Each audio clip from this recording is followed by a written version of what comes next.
We are raw and real mothers, sharing our struggles, triumphs, and everything in between. We are all about being authentic and sharing who we are. None of us have it all together. We know how hard motherhood is. We also know how joyful motherhood is. We're here to grow with you. We're here to empower and support each other.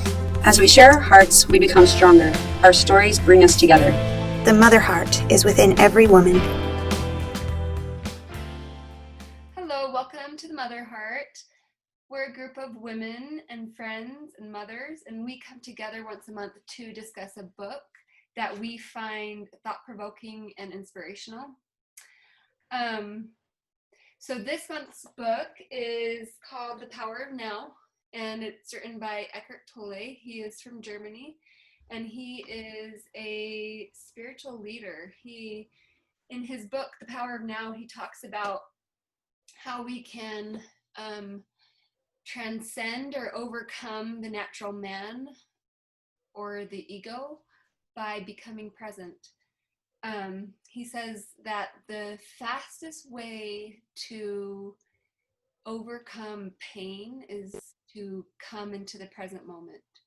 And so that is the foundation of this book, is how do we live our best lives and be our best selves? And the answer is so simple, it's kind of hard to grasp, but it's really about living in the now and not in the pain bodies from the past or what we project out into the future, but living right this minute right now.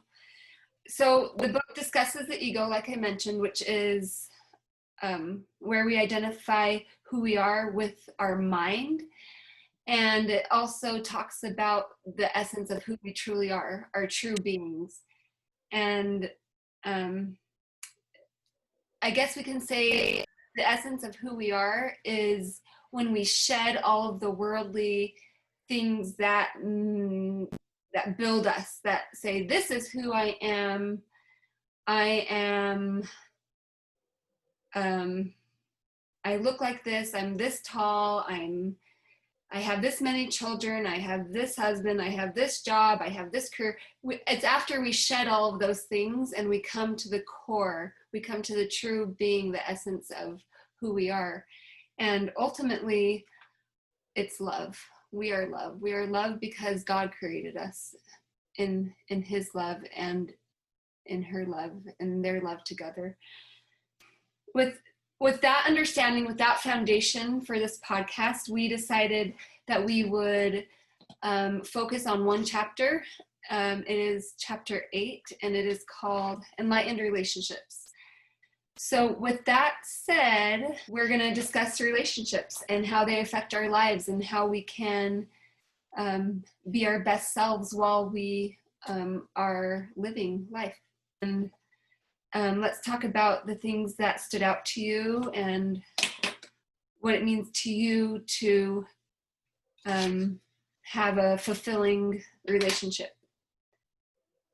So one thing that stood out to me was that anytime that we're looking forward and thinking, I'll be happy when, or if when I have this great relationship, then I'll be fulfilled, then we're setting ourselves up for failure. We're setting ourselves up for an addictive relationship where we're constantly leaning on somebody else for our fulfillment and our happiness. And that can never come from somebody else. It has to come from, but it's like connection with source, I guess. Is that the way he says it?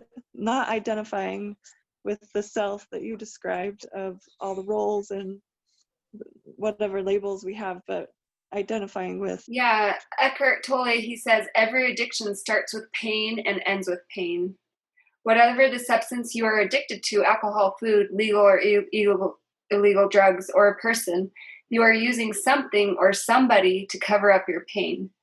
That is why after the initial euphoria has passed, there's so much unhappiness, so much pain in their relationships. They do not cause pain and unhappiness. They bring out the pain and happiness that is already in you. So that's really interesting. sometimes when I look at my relationships that I've had with my husband or with friends, if there are little rifts in the road or big mountains that we've had to climb, I realize it's because of past wounds that I actually held on to. Wounds that I believed were true, and they ended up, when I became aware of them and gave them a knowing that they're there, I was able to accept them and then realize that those wounds were lies. What the things I was believing and projecting in my relationships. So it was important for me to take those lies and turn them into real truth. So when we have that pain body or the pain and we're in a relationship and we don't address the pain, then we usually let the other person try to fill that void. So we could become codependent on he talks about being codependent. We become codependent on that person to fill that void.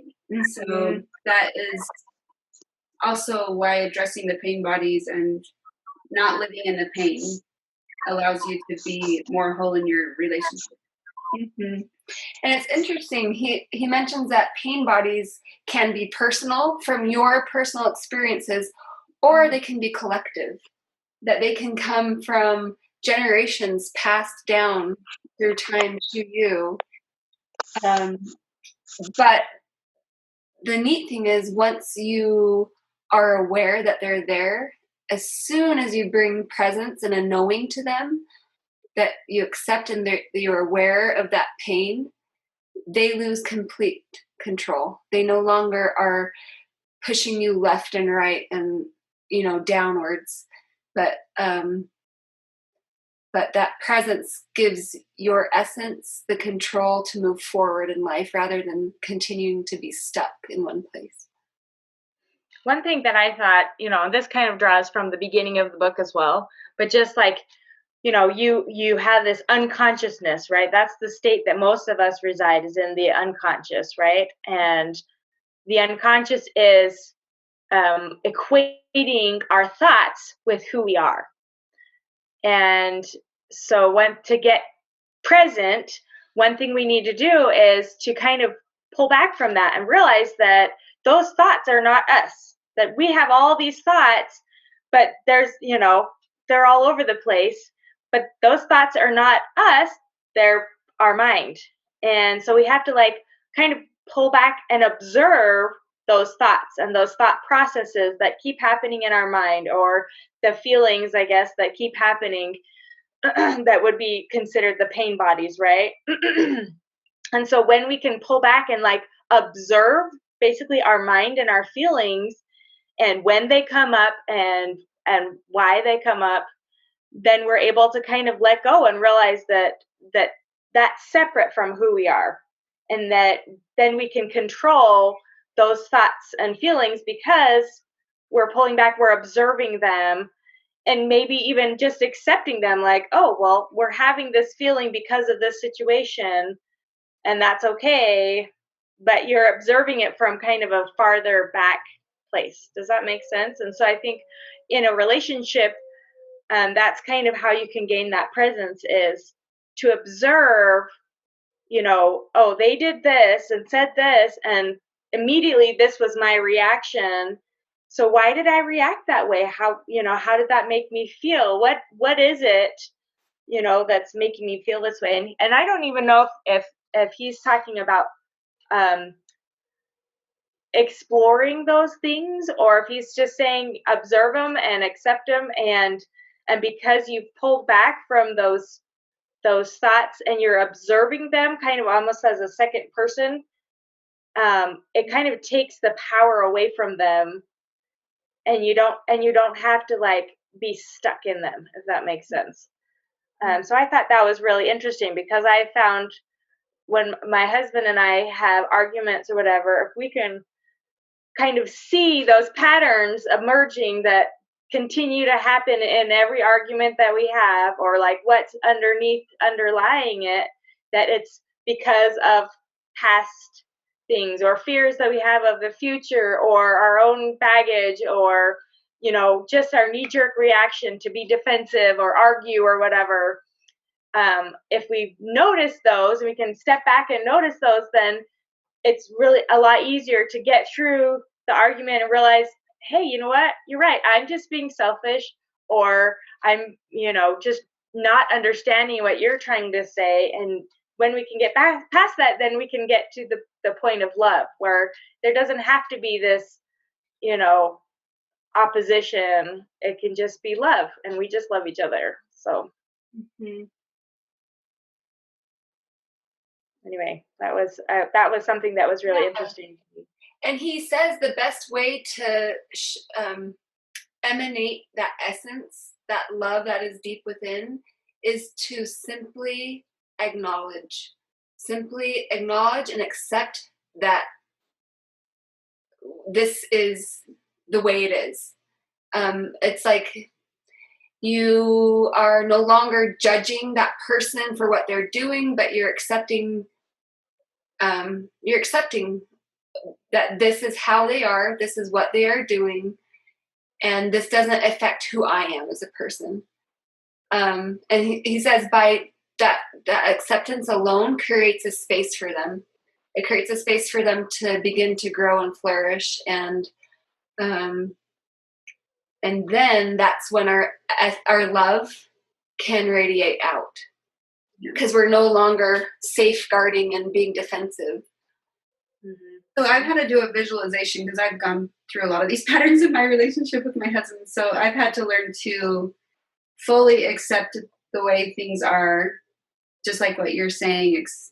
Love him for who he is right this second, not what he may be, or not dwelling on the past, like letting go of all the past things, just being present with him, who he is right now, and holding that space for him. So I would do like a visual in my mind of like literally my hands are like stretched out towards him in a circle, and I see a space between me and him, and it's just like a light that's shining down on us, that I'm just holding this space for him with love, and just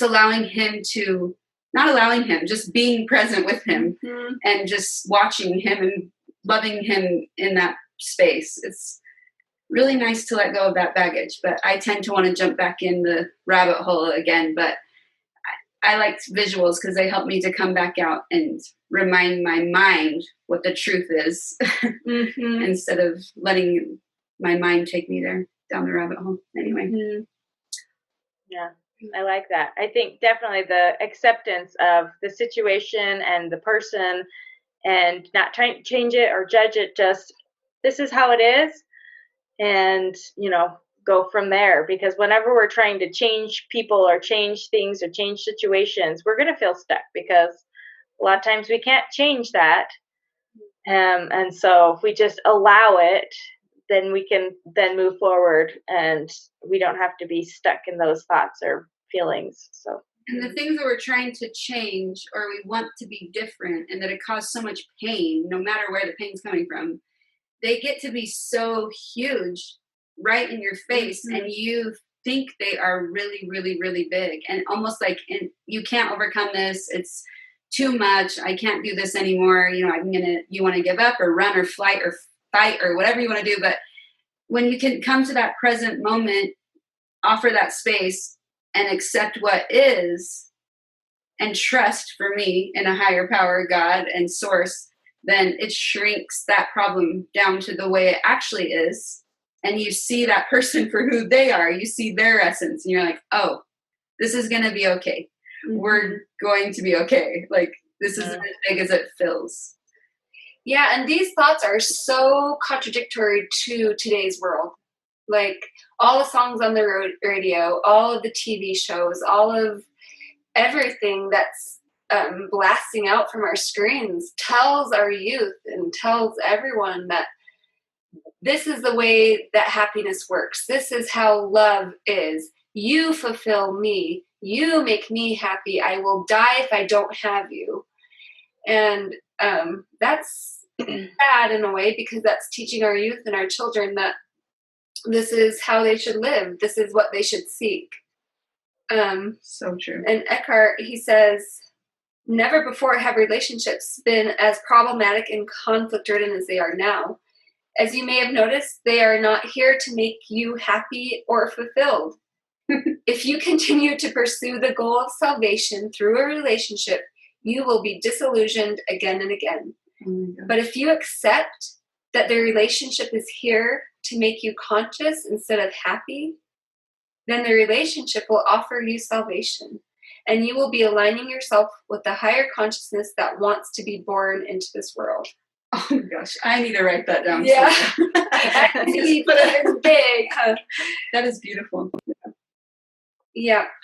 So because I think a lot of us, like, we're hoping that, oh, well, someday when I have a house, or someday when I have a relationship, or someday when I have children, or someday when, I have this much money, or someday when I have this dream job, then I'll be happy, right? And that's what I think he's talking about with the salvation. That will save me, right? Those things will save me, and then I can be happy. That will make me happy. And in this particular instance, it's, oh, well, when I find that romantic love, that will save me, and then I'll be happy and I'll be saved, in a sense. And then we get into that relationship, and for a while it's great. And then after a while, we realize, well, wait a minute, I'm still feeling all these same feelings I was before. I'm not saved. What's going on? That this must not have been the person, or, they've changed, or they didn't change, or whatever. And I like that, where it's like, we can be happy now. We can be fulfilled now in our presence. We can be connected with God now. And we don't have to wait for something or someone to come into our life to make us happy, to save us, right? And what if we taught that to our children? Yeah. What if we taught our children this from a young age? That they didn't need another to fulfill who they are. That they need God, and they need his light and love within. Not only that, but those relationships, that is really powerful.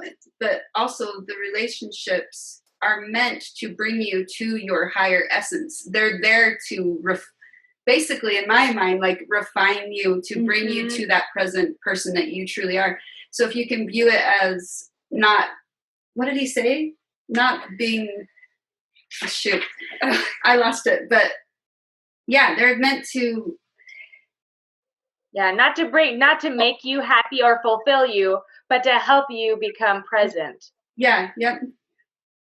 That is going to be life-changing for me if I can let that just sink right in. Yeah.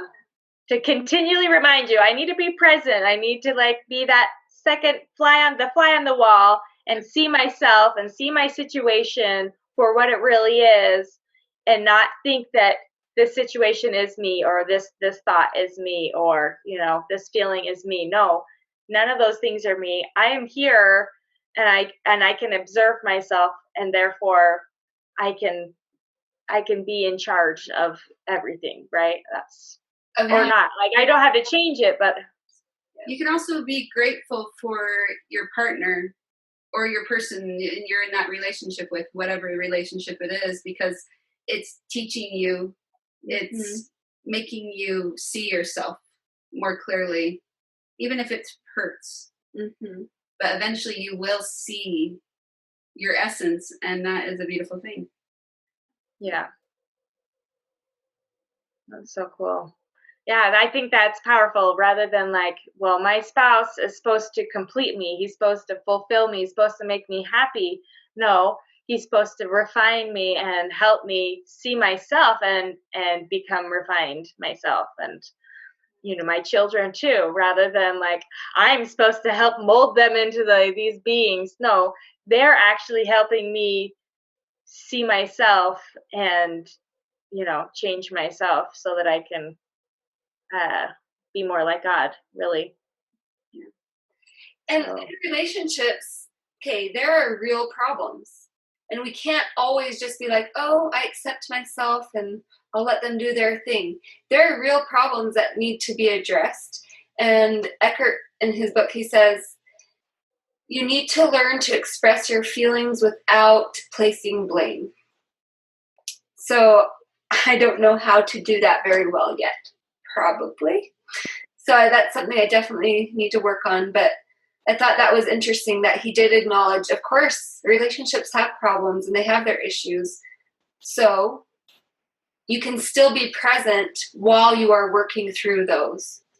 And you do that by not placing blame, but expressing your feelings. Owning them, really. Owning, yeah. Yeah, rather using I statements like I feel rather than you are doing this, like I feel like when you do this, I feel this way or whatever. That's what one thing that my husband and I have talked about in our fights. That's what we need to do is I instead of you. That's right. We learned the I statements from our therapist. And so it's really funny because like we're in the heat of this argument. We're feeling all angry and we're like, I feel angry when you do this thing. So we're all like trying to, separate the two in that moment. We're practicing while we're still, and I think that's great. Because really, I think, in the heat of the moment, that's when, your true character comes out, right? That's because some people can, when you fight below the belt and you hit, because especially with your spouse, that's the person that knows you the best, most likely. Oh, yeah. And knows the worst things about you, knows the things that are going to hurt you the most. And how they treat you in those moments when you're fighting, kind of shows your character. And to be aware of how you fight and how you say things, even in those difficult moments, is important. So I think it shows your ego. Yeah, Strong very much so. If you come back, like the last couple times I've gotten fights with my husband, I find myself being really quiet. Like I don't know why I've done this the last 2 times. So I just I'm not going to say anything because it's just going to add to that flame. But then when I gave it a day later, and I'm still thinking about it, obviously, because it was hurtful or painful or something was said that, made me ponder on something, then if I can give it some space and then go back with my heart instead of my head, then I can say things in a way that he understands. It's like, oh yeah, you're right, that was hurtful, I'm sorry, or or I'm sorry I said that, and what you said did make sense, anyway. Yeah. Well, one thing I thought was really interesting was he talks about that you don't both have to be present in order to work well together, right? If you're in a relationship with somebody who's not present and you've achieved that, so to speak, then that's fine. But it actually makes it harder. Like you can help them see themselves or whatnot, but it actually makes it harder sometimes because if you're present and they're still in that unconscious state, it makes them want to be harder in that state because you're just like, well, that's fine and that's how you feel. You know what I mean? Like you're just allowing it. Then they get angry, like, no, you're supposed to fight with me. Come on, like fight with me. And he says sometimes it makes him more angry. Actually, that reminds me, when I was a kid and I would get in fights with my older sister about, I would steal her clothes and she'd be angry with me or whatever. But it would make her so mad when she'd be like, why did you steal my clothes? You're so blah, blah, blah, And I'm like, you're right. I'm sorry. That was wrong.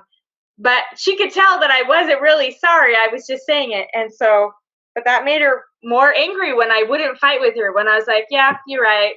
It was stupid, And she'd be like, no. And she'd have to start personally attacking me because I didn't fight back, and it made her more angry that I didn't fight back, that, she was expecting that confrontation. And when it didn't come, it was infuriating, I guess. And so I think I can see that in, you kind of have to be careful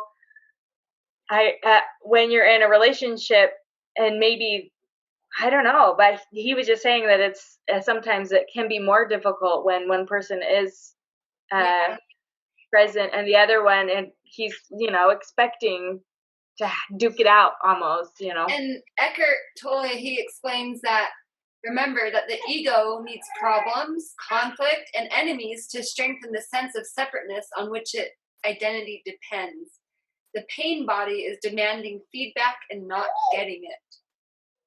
So, yeah, our ego needs that feeding of contention, of problems, and if it's not getting it, it will seek it until it gets it.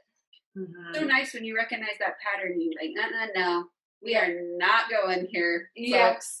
I know that you're just, if you can stop it. Yeah.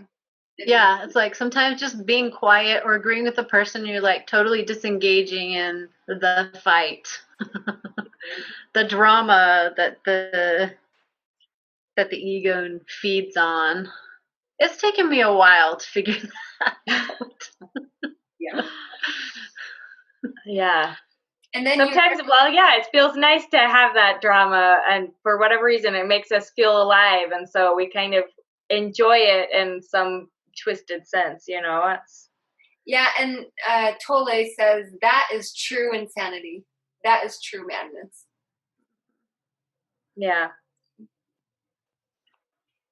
Yeah, love is not selective. It is not exclusive.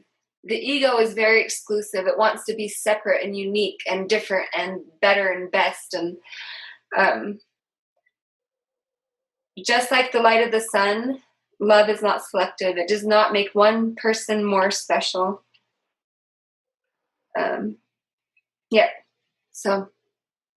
So what does he say? Do you remember what he says about like how to help with that conflict when one person is more present than the other? I just remember him saying that when one is being conscious and the other one isn't, that they separate like oil and water. Yeah. Remember that? Anyway, and I just thought that was interesting. I'm like, that's true. Like, and a lot of times I feel like I care so much about like preserving this idea of the relationship that I'm willing to do or participate in codependent patterns to keep the relationship, the unhealthy relationship, really alive. And so it's like, well, yeah, we're not on the same plane of understanding. There is going to be a separateness. But that is also an opportunity for the person who may not be conscious to choose, like, oh, and then they're able to actually look and see themselves better, more clearly. You're not protecting them. You're not putting up blinders for them. Mm-hmm. Right? You're not arguing with them. Right. Either, so then they end up seeing themselves for who they are rather than like, fighting with you because you're fighting with them kind of thing. Yeah. Right. So they're able to see themselves more clearly or we are, or whoever it is, we're able to see ourselves a little more clearly when that other person gets out of the way. So sometimes that separateness is needed to become more present. Yeah, I don't know. That's what I've seen. That's really good. Mm-hmm. I think you're right. So here's this part. He has the section where the reader or whatever asks about, I suppose that it takes two to make a relationship into a spiritual practice as you suggest. For example, my partner is still acting out his old patterns of jealousy and control. I've pointed this out many times, but he's unable to see it. So I'm going to skip down a little bit. And his answer is, when your partner behaves unconsciously, relinquish all judgment. Judgment is either to confuse someone's unconscious behavior with who they are, or to project your own unconsciousness onto another person and mistake that for who you are. To relinquish judgment does not mean that you do not recognize dysfunction and unconsciousness when you see it.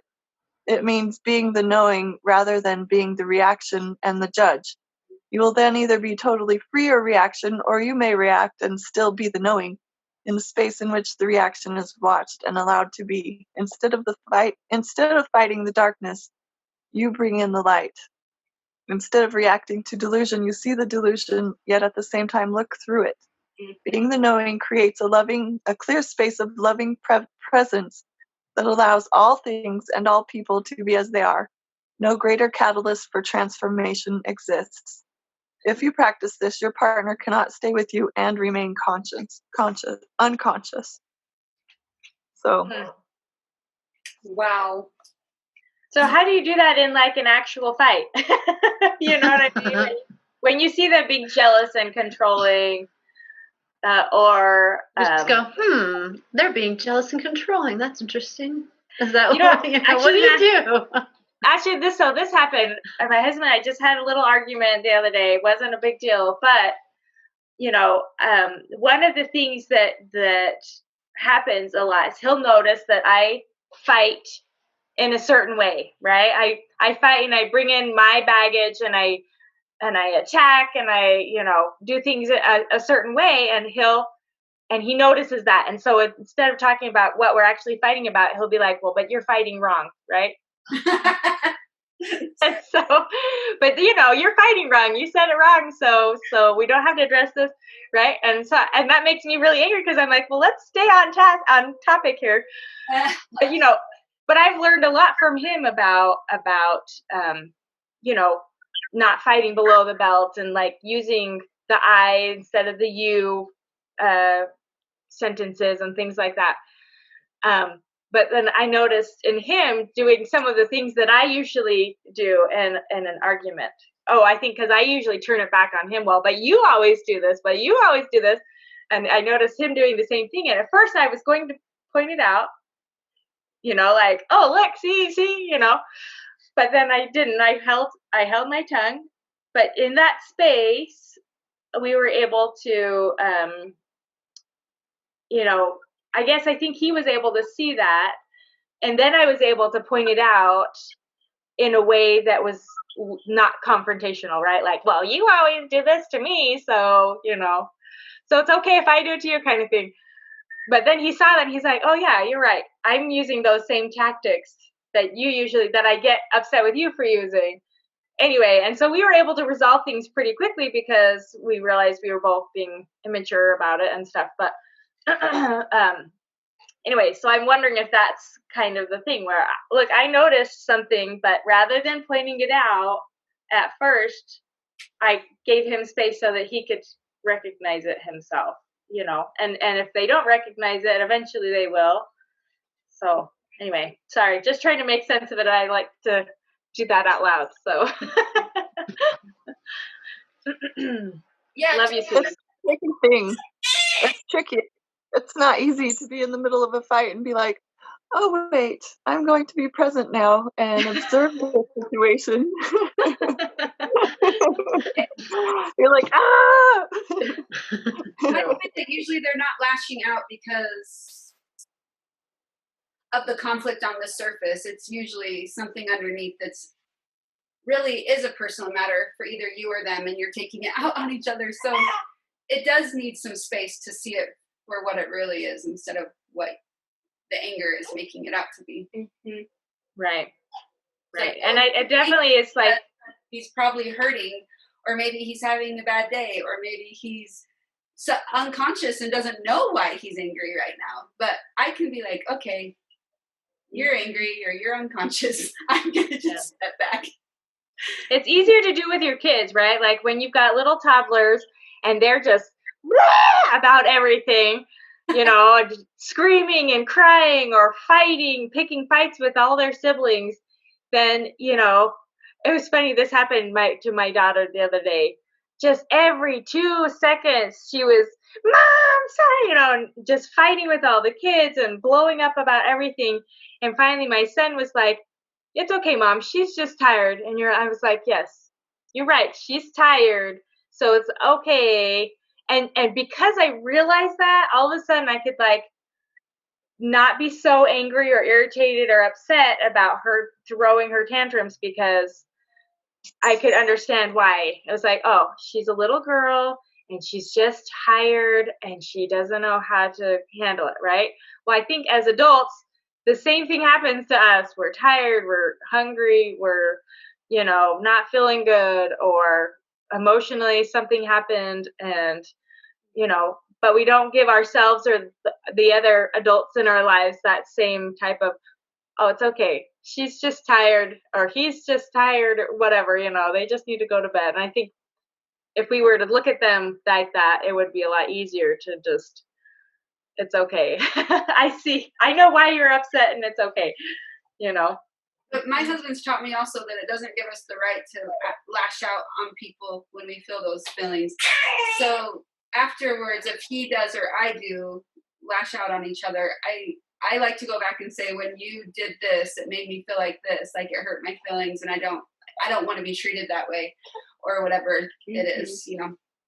Yeah. And I definitely think it's nice to have it addressed, but not in the heat of the moment. That helps for sure. Yeah. So, I don't know.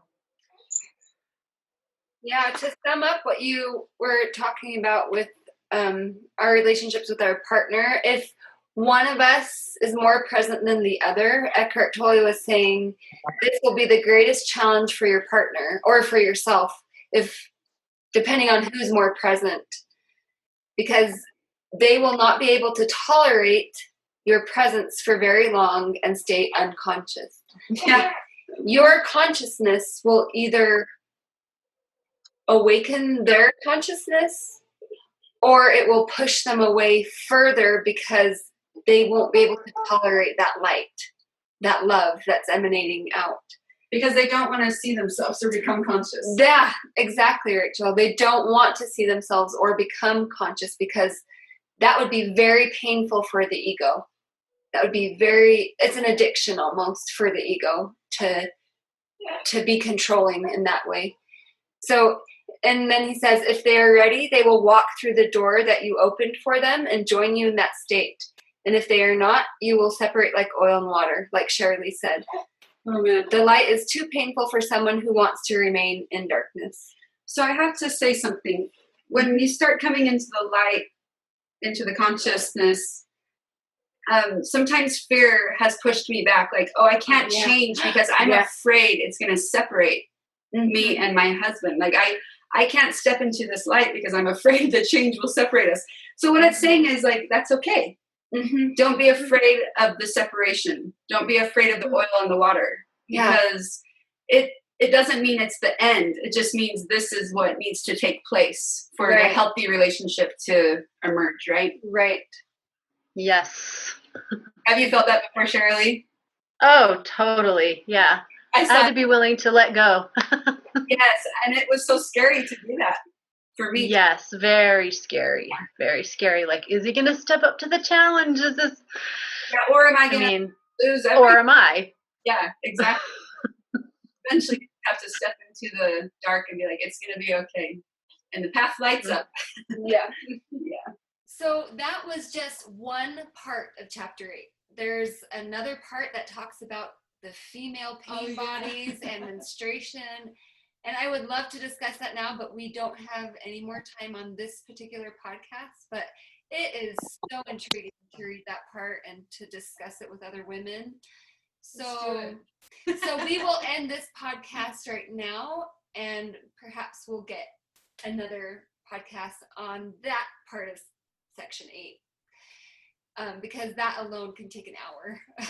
Because it's just so good to realize where the collective female pain body is emerging from, and how to identify it and how to move past it and through it. So let's push stop on this podcast. And I thank everyone for participating today. And I just love discussing all these things with you beautiful women. So, all right, we'll talk to you later. Thank you so much for joining our Mother Heart Circle. Please send us your thoughts, inspiration, experiences, and stories.